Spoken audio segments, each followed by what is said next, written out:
Hi guys, I'm Manav and I'm going to teach you today the topic about meeting life challenges, which is a chapter 3 of psychology of class 12. Okay, so this chapter basically covers stress, the topic of stress, and we'll study about stress, the nature of stress, types of stress, different ways of stress. Basically, we will completely focus on stress, that how stress is interfering and coming in our life. Okay. So first topic is stress. In case so let's start with stress. What is stress? Stress is something which causes problems in our daily life.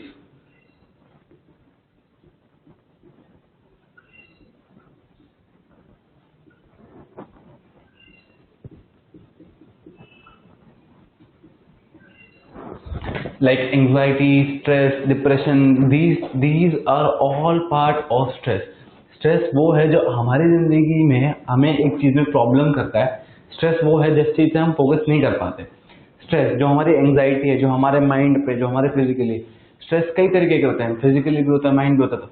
तो basically हमारा stress वो है जो हमारी life में problems करे, जैसे कि एंग्जाइटी और depression.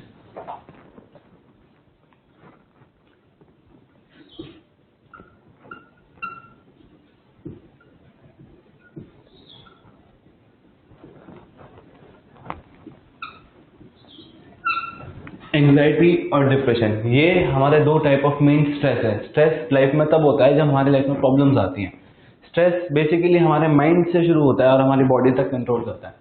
Stress is something which causes problems in our daily life, such as anxiety and depression. Like anxiety, what is anxiety? Anxiety is something like which we do not even which are not be able to cope up with. Anxiety वो है जो हमारे दिमाग में भी हमें थका रही है, हमें टेंशन दे रही है, वो एंग्जाइटी है. एंड डिप्रेशन, जब वो एंग्जाइटी काफी टाइम के लिए रह जाए तो उसे हम डिप्रेशन कहते हैं. So basically we will start with the definition of stress. And stress is basically pattern of responses which a person makes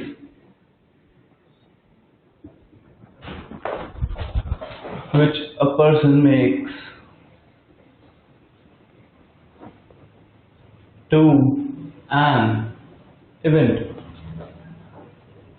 So stress क्या हुआ? स्ट्रेस वो हुआ पैटर्न ऑफ रिस्पॉन्सेज जो एक बंदा एक इवेंट के लिए उसके रिएक्शन में रिस्पॉन्स करता है. वो उस पैटर्न ऑफ रिस्पॉन्सेज को जो हमारी which exceeds the ability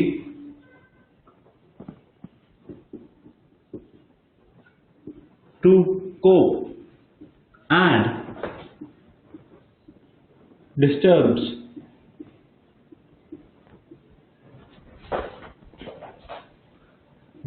the equilibrium.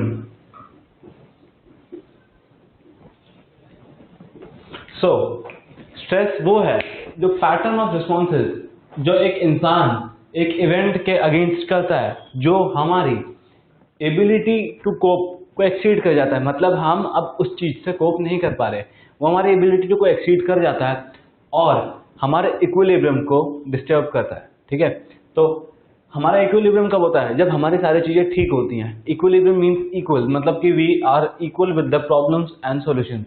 But when the problems are more than the solutions, then it means the equilibrium is disturbed, which also means that the ability is to cope is exceeded. So we will basically focus on stress. Stress basically stress की definition से शुरू करेंगे.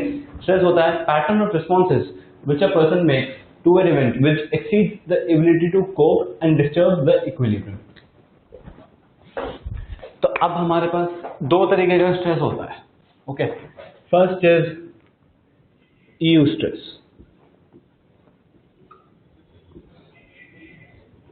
अब आप लोग wonder कर रहे होंगे EU स्ट्रेस क्या है? EU स्ट्रेस वो है जो एक स्ट्रेस हमारी बॉडी के लिए अच्छा होता है. वो स्ट्रेस जो हमारी पीक परफॉर्मेंस को अचीव करने के लिए हमें हेल्प करता है, वो EU स्ट्रेस है. जैसे कि हमारे को एक एग्जाम में अच्छा परफॉर्म करना है बट हमारे पास इतना कैपेबिलिटी नहीं है, तो EU स्ट्रेस वो स्ट्रेस होगा हमारे बॉडी के अंदर जो हमारे को उस एग्जाम में पीक परफॉर्मेंस देने के लिए हेल्प करेगा. So the stress which is good for us is known as eustress. जो स्ट्रेस हमारे लिए अच्छा है उसे हम eustress कहेंगे, वो हमारी परफॉर्मेंस को भी अचीव करने के लिए अच्छा होता है.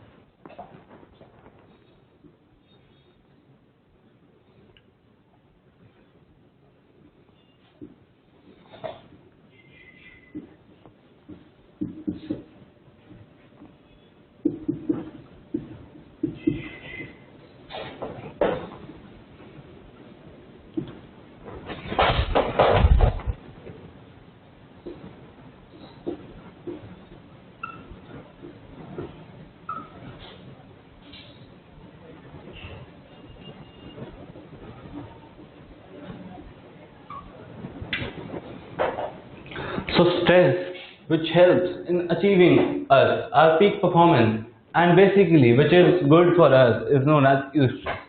अब eustress की तरह हमारे पास स्ट्रेस का दूसरा पार्ट होता है, उसका नाम है डिस्ट्रेस. डिस्ट्रेस, ये यू था, ये स्ट्रेस की डेफिनेशन थी, ये डिस्ट्रेस है. डिस्ट्रेस इज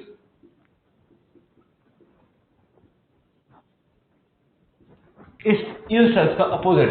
यूस्ट्रेस हमारे स्ट्रेस के लिए अच्छा होता है, बट डिस्ट्रेस जो है वो हमारे लिए अपोजिट होता है. Distress is something which is bad for our health and bad for our body also. So distress वो होता है जो हमारी बॉडी के लिए बिल्कुल भी अच्छा नहीं होता.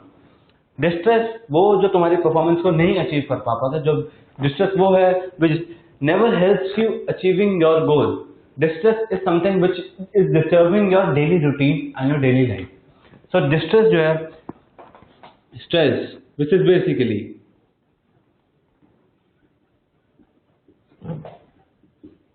not good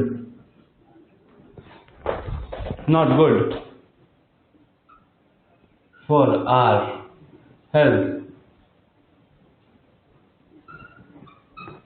So stress जो हमारी हेल्थ के लिए बिल्कुल भी अच्छा नहीं होता उसे हम डिस्ट्रेस कहते हैं.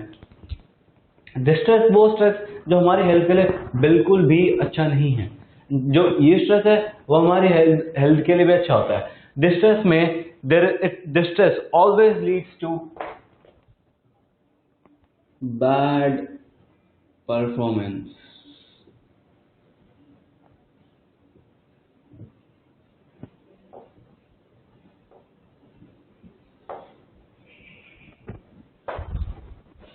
So eustress helps us achieving peak performance. Distress, which is not good for our health, helps us achieving bad performance. In this chapter, we are basically focusing on stress. Stress पे हमारा main focus रहेगा. Stress हमारे को detail study करनी है stress के बारे में. स्ट्रेस हमारी लाइफ में कैसे रोल प्ले करता है. What is stress basically? Stress is something which never helps you achieve your performance. दो एक हमारे पास अच्छा तरीके का स्ट्रेस होता है यूस्ट्रेस. वो टेंशन, वो एंजाइटी जो हमें हेल्प करे हमारे अचीव को परफॉर्मेंस को पीक टाइम पे अचीव करने के लिए, उसे हम कहेंगे यूस्ट्रेस. और जो स्ट्रेस हमारे लिए बिल्कुल भी अच्छा नहीं है उसे हम कहेंगे डिस्ट्रेस. अब हमारे पास स्ट्रेस की डेफिनेशन हो गई which is pattern of responses which a person makes to an event which exceeds the ability to cope and disturbs the equilibrium. फिर हमारे पास यूस्ट्रेस हो गया, डिस्ट्रेस हो गया. अब हम आएंगे नेचर ऑफ स्ट्रेस पे.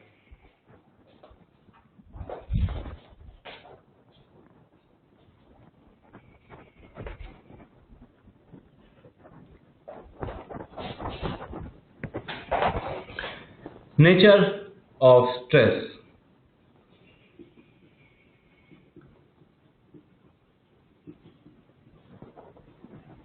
हमें स्ट्रेस का नेचर जानना है. नेचर एक्चुअली स्ट्रेस होता क्या है? स्ट्रेस वो होता है जिसपे जो मतलब कि तुम्हारे कॉग्निटिव फंक्शंस मतलब कि your thinking, your memorising, your perception, मतलब कि सोचना, समझना, याद करना, बोलना, वापस सुनना, उस चीज को अंडरस्टैंड करना, ये कॉग्निशन होता है. Cognition is something which always leads to stress. तो अगर हमारे पास किसी चीज से स्ट्रेस आता है तो उसका मेन फंक्शन होता है कॉग्निटिव. कॉग्निटिव मतलब कि समझना, सोचना, वापस रिप्लाई करना, अंडरस्टैंड करना. तो हमारे पास स्ट्रेस जो आता है वो आता है हमेशा कॉग्निटिव फंक्शन से. Cognitive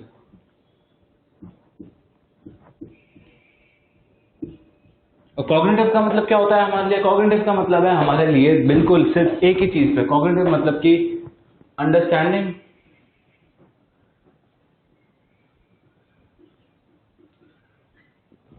learning, memorising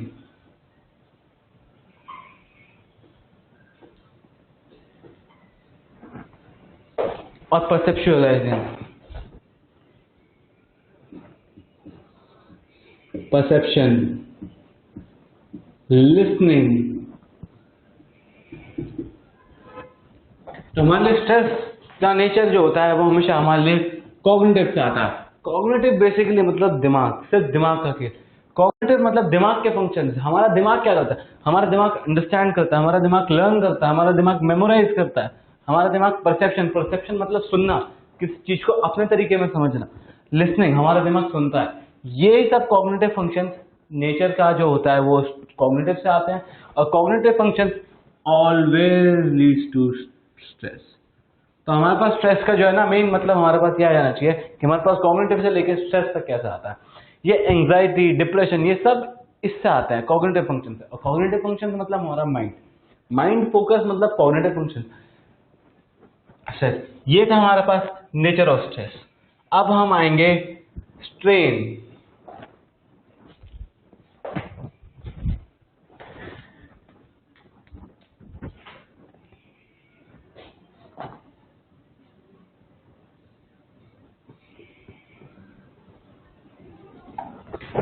strain, strain क्या होता है? स्ट्रेन होता है जब हम स्ट्रेस को एक्सटर्नल स्ट्रेसेस पे उसे प्रोलॉन्ग कर देते हैं, तो वो स्ट्रेन होता है। स्ट्रेन हमेशा फिजिकल होता है। स्ट्रेन मतलब कि जो तुम्हारे दिमाग पर जोर पड़ रहा हो, जो तुम्हारे शरीर पर जोर पड़ रहा हो, उसे हम स्ट्रेन कहेंगे। Strain is something when which we go for the physical stresses which exceeds the ability to cope. So strain जो है बेसिकली वो फिजिकल स्ट्रेस है।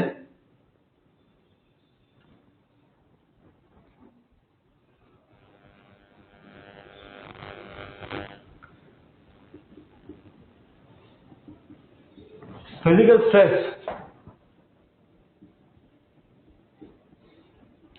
which is more by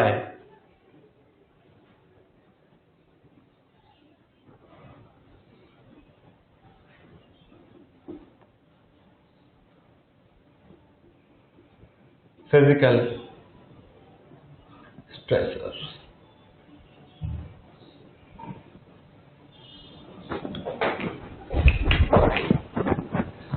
जैसा कि आप लोगों ने देखा, strain, strain, physical stress which is more by the physical stressors.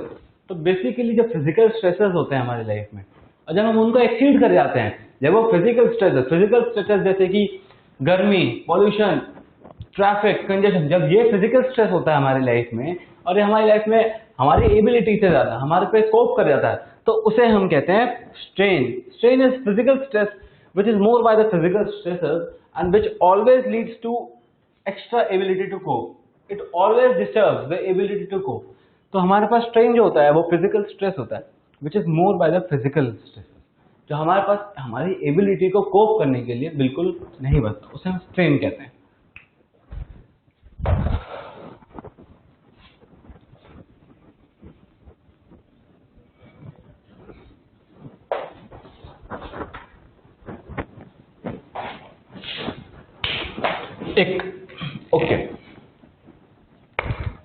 एक साइकोलॉजिस्ट थे हमारे साइकोलॉजी में, उनका नाम था Lazarus.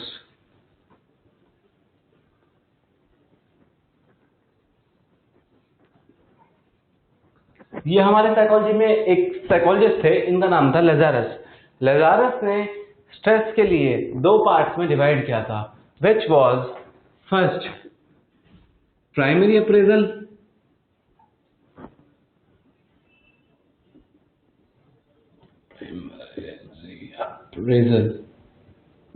and secondary appraisal।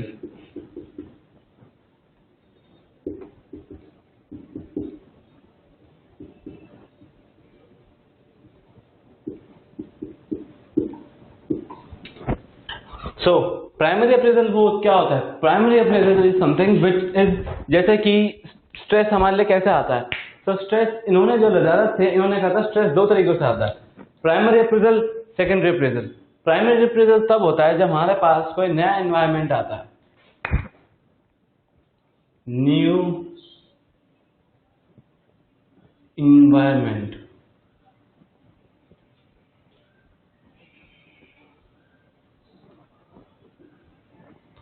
Perception,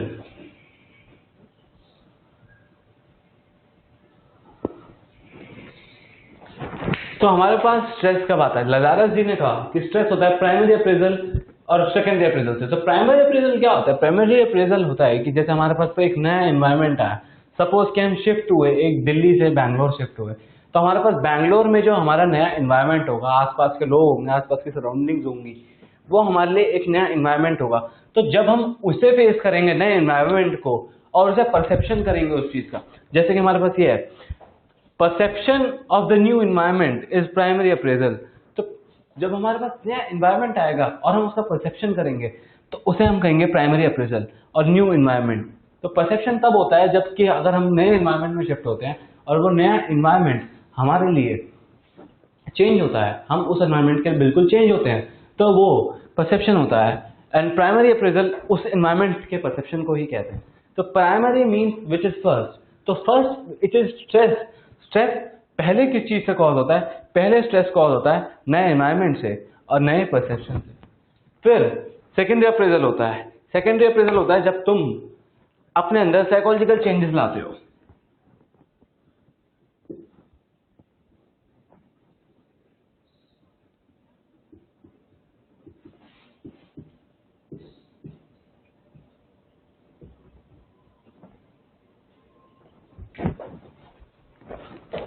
तो जब हमारे अंदर साइकोलॉजिकल चेंजेस आते हैं तो उसे हम सेकेंडरी अप्रेजल कहते हैं।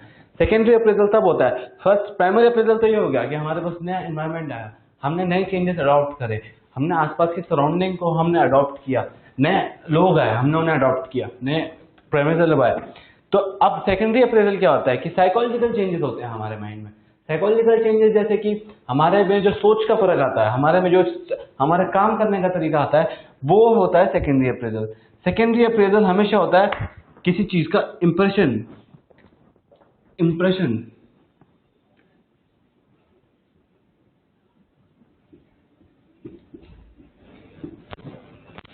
कोई भी चीज हम पे क्या इंप्रेशन छोड़ के जा रही है वो हमारे लिए बहुत इंपॉर्टेंट होता है। कोई चीज जैसे कि हम किसी नए एनवायरनमेंट में गए तो हमने चेंज किया, वो तो प्राइमरी अप्रेजल हो गया जो हमारे लजारस जी ने दिया था।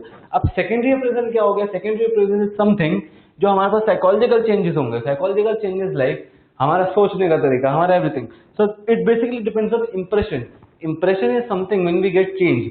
इंप्रेशन तब हमारे पास कोई गलत इंप्रेशन आया तो हमने वो सेकेंडरी अप्रेजल की तरह लिया और इंप्रेशन हमारे लिए हमेशा वर्क करता है। तो वो इंप्रेशन जो है वो तुम्हारे दिमाग में जाएगा, दिमाग में जो है तुम्हारे वो चेंजेस करेगा, तो उसे हम सेकेंडरी अप्रेजल कहते हैं। साइकोलॉजिकल चेंजेस से और इंप्रेशन से जो स्ट्रेस आए उसे हम सेकेंडरी अप्रेजल कहते हैं। साइकोलॉजिकल चेंजेस हमारा सोचना समझना ये। फिर हमारे पास एक होता है हार्म।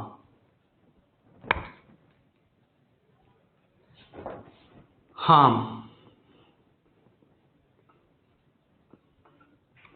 हार्म हम सब ने डेली लाइफ में सुना होगा कि एक हमारे पास हार्म होता है, हमें हार्म हो गया, हमें हार्म हो गया, इस किसी चीज हमारे साथ गलत हुई। तो हार्म बेसिकली होती है assessment of damage which is already been done. Suppose एक जगह पे अर्थक्वेक आया, अब अर्थक्वेक आया तो उस जगह पे तबाही हुई। अर्थक्वेक आया, जमीन टूटी, रोड टूटी, घर टूटे, everything was broke. When earthquake came, it destroyed everything. So what is harm? Harm is the effect which is done to the people, or harm is the assessment which is done to the people. So harm basically assessment उस damage की है जो already हो चुका है। Like हमारे पास earthquake आया, earthquake ने तबाही मचा दी, तो हम उस डैमेज को कैसे जज करेंगे? वो हार्म है कि उसने कितना लोगों को हार्म किया। सपोज एक फॉर एग्जांपल अगर 100 में से 50 लोग मारे गए तो हम ये कहेंगे कि हमारे पास 50 लोगों का हार्म हुआ। तो harm is basically assessment of damage which is already being done. Assessment of damage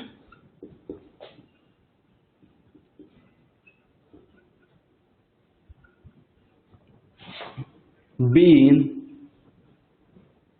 done by an event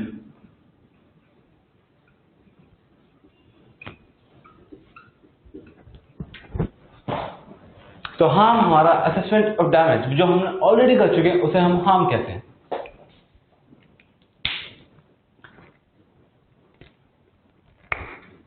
अच्छा, अब हम आएंगे पास्ट एक्सपीरियंस पे कि पास्ट एक्सपीरियंस हमारी लाइफ में कैसा रोल प्ले करता है। तो ये तो प्राइमरी और सेकेंडरी अप्रेजल हो गए।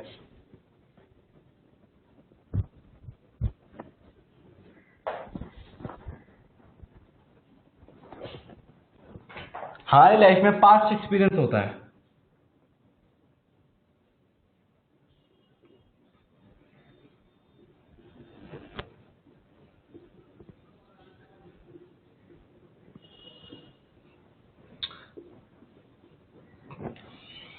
पास्ट एक्सपीरियंस जैसे कि पास्ट एक्सपीरियंस में हम एग्जांपल ले सकते हैं। सपोज एक बंदे का रोड एक्सीडेंट हुआ बचपन में, तो अब उसका बचपन में रोड एक्सीडेंट हो गया, तो वो रोड एक्सीडेंट से एक सबक सीख चुका है। सबक सीख चुका है मतलब कि एक्सपीरियंस अपने पास्ट से। अगर हम एक पास्ट में गलती कर चुके हैं, so it is very obvious that we will try that it is not repeated in the coming future. So past जो होता है एक्सपीरियंस के साथ होता है। एक्सपीरियंस में हम ये काउंट करते हैं कि हमारा तजुर्बा है कि हमने जो गलती हमने पहले कर दी वो हम आगे ना करें। तो पास्ट एक्सपीरियंस बेसिकली कि अगर आपने पहले कोई गलतियां करी हैं तो आप उसे ना अवॉइड करो। जैसे कि आपने पहले एक्सीडेंट हुआ है या पहले आपने कोई गलत चीज करी है, तो इन फ्यूचर आप उस चीज को ना करो। ये हमारा पास्ट एक्सपीरियंस कहता है। हमारा पास्ट एक्सपीरियंस ये कहता है कि डिसीजन टेकिंग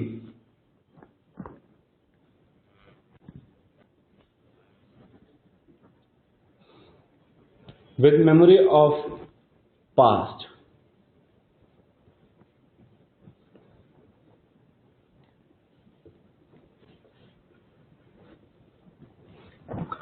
पास्ट एक्सपीरियंस ये कहता है कि जो हमारा डिसीजन टेकिंग की एबिलिटी है पास्ट से लेके अब तक, उसे हम पास्ट एक्सपीरियंस कहते हैं।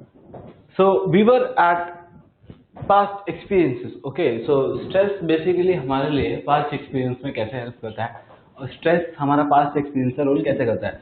तो हमने रिवाइंड किया था वो ये था कि पास्ट एक्सपीरियंस में अगर हम कोई भी रोल ऐसा प्ले करते हैं जिससे हमें एक सबक मिला होता है, तो हम वो फ्यूचर में रिपीट नहीं करते हैं, और वो ही हमारा पास्ट एक्सपीरियंस कहलाया जाता है। तो past experience is something which is always done in the experience of past and in the memory of past. तो पास्ट में हम वो चीज करते हैं जो हम पहले कर चुके होते हैं, जैसे कि decision taking with memory of past is known as past experience.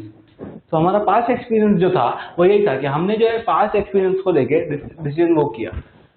अब स्ट्रेस की तीन मेन चीजें और हैं, वो है टाइप्स ऑफ स्ट्रेस। तो टाइप्स ऑफ स्ट्रेस होता है, आई एक्सप्लेन यू।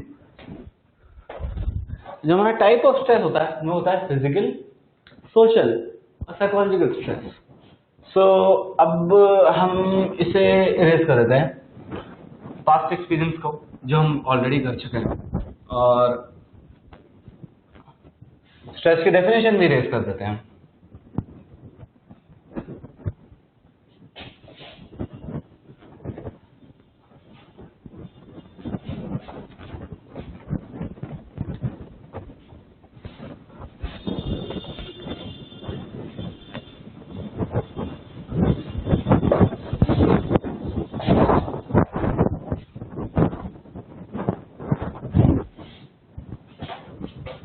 बस ये हमारे जो प्राइमरी अप्रेजल थे और वो थे, ये आप नोट कर सकते हैं।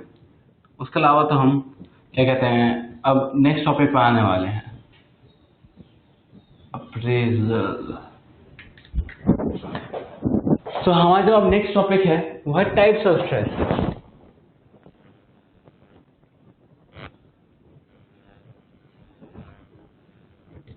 टाइप्स में हमारा पहला टाइप ऑफ स्ट्रेस है फिजिकल स्ट्रेस।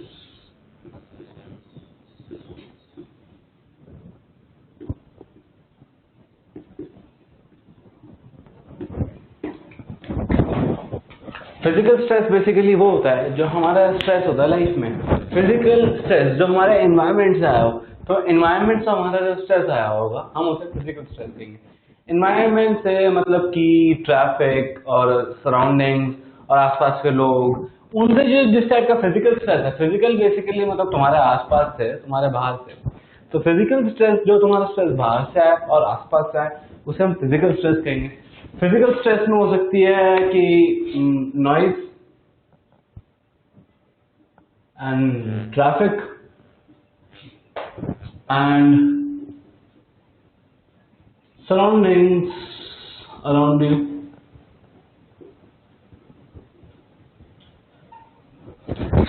जो जिस टाइप का स्ट्रेस, जो फिजिकल स्ट्रेस होगा जो तुम्हारे आसपास से आएगा और उसमें नॉइज, ट्रैफिक, सराउंडिंग्स ये सब होंगी, तो उसे हम कहेंगे physical stress, right? So physical stress is something which comes from a surroundings like noise and traffic and etcetera.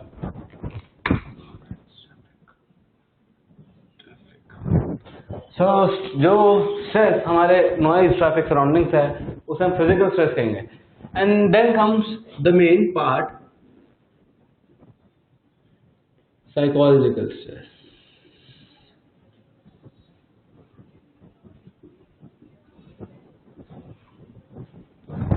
अब मैं आप लोगों को कहूंगा जरा ध्यान देने के लिए, क्योंकि ये हमारा मेन टॉपिक है स्ट्रेस के बारे में। जो स्ट्रेस के टाइप्स, उसका सेकंड टाइप है psychological stress.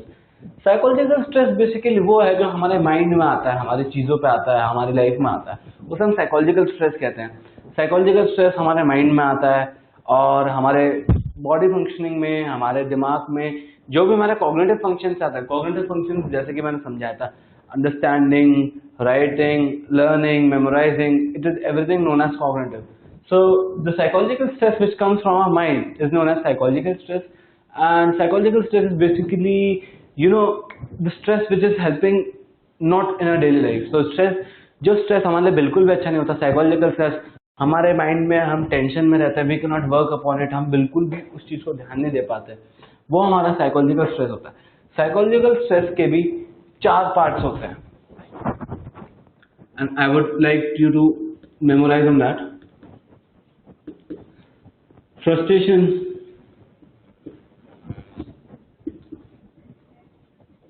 conflict, internal pressure,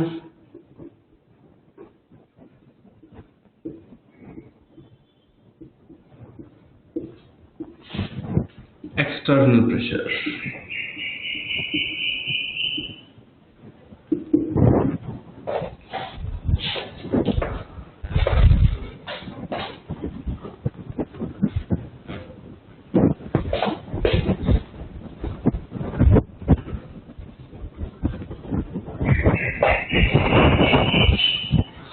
So frustration होती है जब हमारी कोई ब्लॉकिंग ऑफ नीड्स हो जाती है।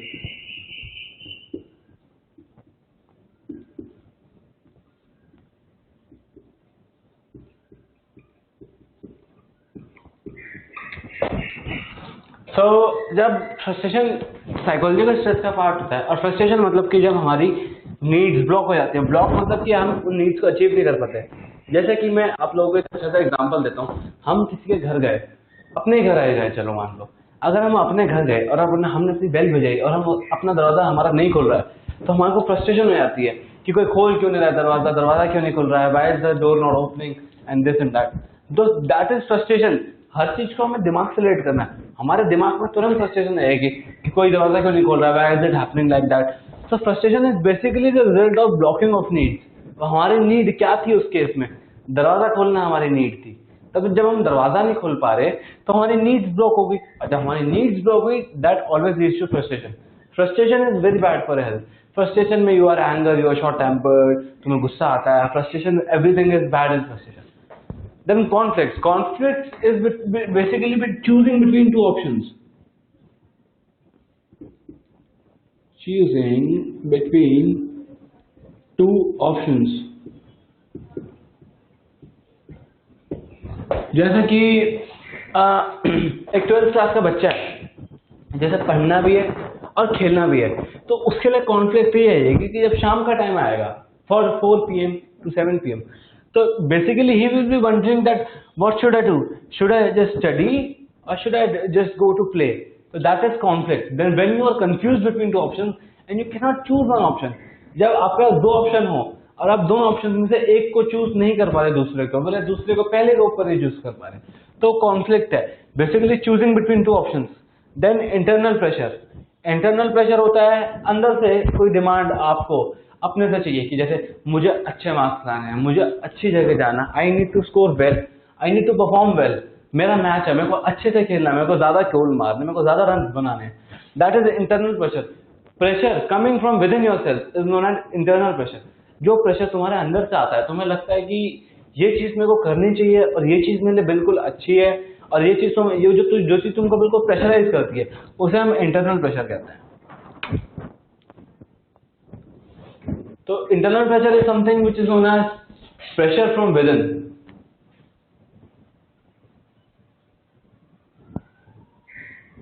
Pressure to yourself. So यही ऐसे और ऐसे हमारा एक्सटर्नल प्रेशर होता है। एक्सटर्नल प्रेशर होता है कि जब हम ये इंटरनल प्रेशर तो तब हुआ कि जब लोग नहीं कह रहे, जब हम ये चीज अपने आप को अंदर से कह रहे हैं। और एक्सटर्नल प्रेशर कब हुआ? एक्सटर्नल प्रेशर तब हुआ कि जब लोग हमें बाहर वाले लोग कह रहे हैं कि यार आपको ऐसा करना चाहिए, आप ये चीज क्यों नहीं कर रहे, come on you can do it. Suppose एक बंदा है, वो क्रिकेटर है, उसको रन बनाने हैं, तो जो क्राउड, जो लोग, उसकी फैमिली, उसके फैंस दूसरे कहेंगे कि तुम्हें रन बनाना है, दैट इज एक्सटर्नल प्रेशर। आई से external pressure is something which is put by the people around you. So external pressure वो है जो आपको लोग बाहर से कहते हैं कि यार नहीं तुम्हें ये चीज तो करनी है। सो बेसिकली हमारे साइकोलॉजिकल स्ट्रेस के 4 पार्ट्स थे: frustration, conflict, internal pressure, external pressure. Frustration, blocking of needs; conflict, choosing between two options; internal pressure, something coming from within; and external pressure जो बाहर के लोगों से आता है। And now we will go on to the third part, which is known as the social stress.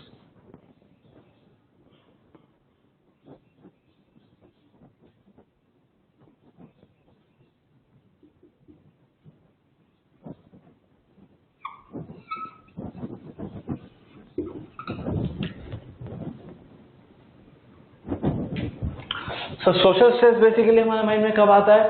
जब हम किसी चीज पे बिल्कुल भी we cannot work upon it and we are basically very actually tense and depressed.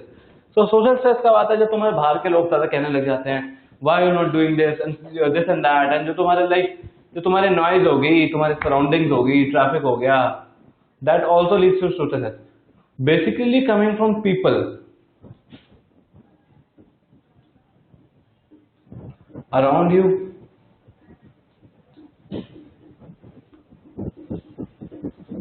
is known as social stress. So social stress basically तब होता है जब तुम बिल्कुल भी अपनी चीज के लिए आसपास के लोगों से तुम्हें बहुत ज्यादा दिक्कत होती है, and that is known as social stress. People around you, you have to focus on them. जो लोग होता है तुम्हारे आसपास के, उनकी ड्यूटी होती है वो तुम्हें स्ट्रेस देंगे। कैसे? कोई तुम्हें कह जाएगा उल्टा सीधा, कोई तुम्हारे गाड़ी के आगे गाड़ी लगा देगा, कोई तुम्हारे पानी बिजली का बिल काट देगा, तो वो तुम्हारा सोशल स्ट्रेस हुआ। Social stress which is coming from the social area is known as social stress. People around you will never help you do things, but जो तुम्हारे दिक्कत लोग करेंगे, लोग वो सोशल स्ट्रेस क्रिएट करते हैं। तो स्ट्रेस होता है एंग्जाइटी, डिप्रेशन, थकावट, हमारी थिंकिंग में फॉल्ट आना, एवरीथिंग, कॉग्निटिव फंक्शन को काम ना करना। और स्ट्रेस के हमारे पास 4 टाइप्स होते हैं: फिजिकल, साइकोलॉजिकल के हमारे पास 4 है: frustration, conflict, internal pressure, external pressure, उसके बाद सोशल स्ट्रेस। अब हम बेसिकली आएंगे, ये तो थे टाइप्स ऑफ स्ट्रेस, ओके, ये टाइप्स ऑफ स्ट्रेस थे। अब हम आएंगे इफेक्ट्स ऑफ स्ट्रेस।